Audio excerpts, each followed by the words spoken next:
ملګرو سلامونه نیکی هیله احترامات ملګرو چې کومه ویډیو هم زه جوړه کما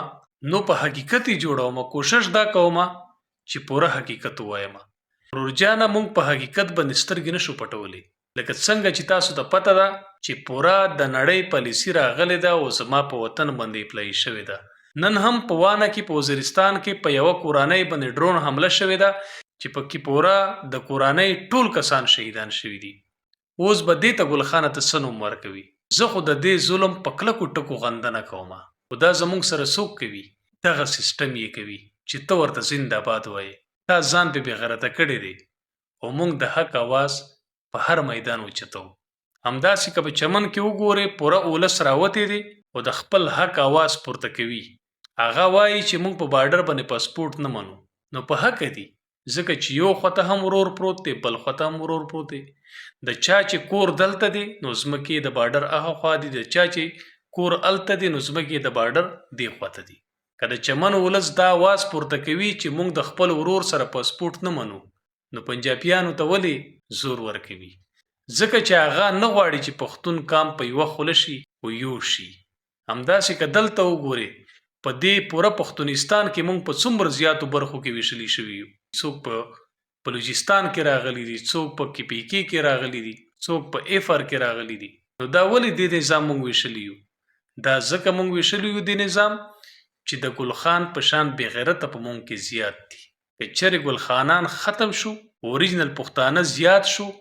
نو بیا به دا ټول پښتون کامیو کیږي بیا به زما په وزیرستان باندې د نن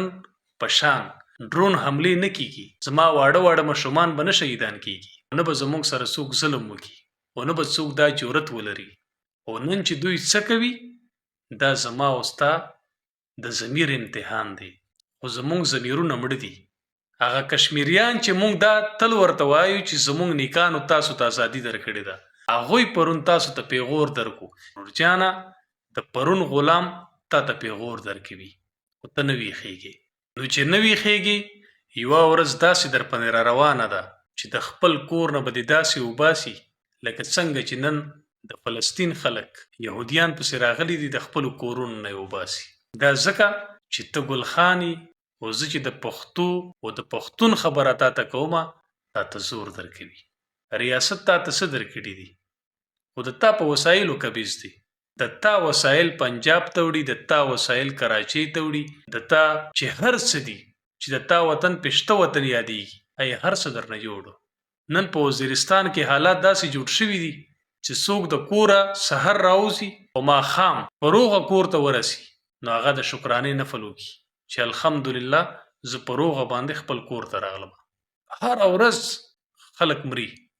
او حساب نشته او تپوس نشته که هر څه معلومه ده خو دا اواز څوک نشي پورته کولی چې دغه څوک دي که چېرې دې دا اواز پورته کو او د کسان چې تا ته هم معلوم دي ما ته هم معلوم دي ټوله نړۍ ته معلوم دي چې دا د چا پالیسي ده او څوک یې کوي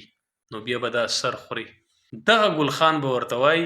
چې دا کس خو په پالیسۍ باندې خبر دی نو بیا به یو بل ګلخان در پسې راپاسي په دې سر به دې ګولې وباسي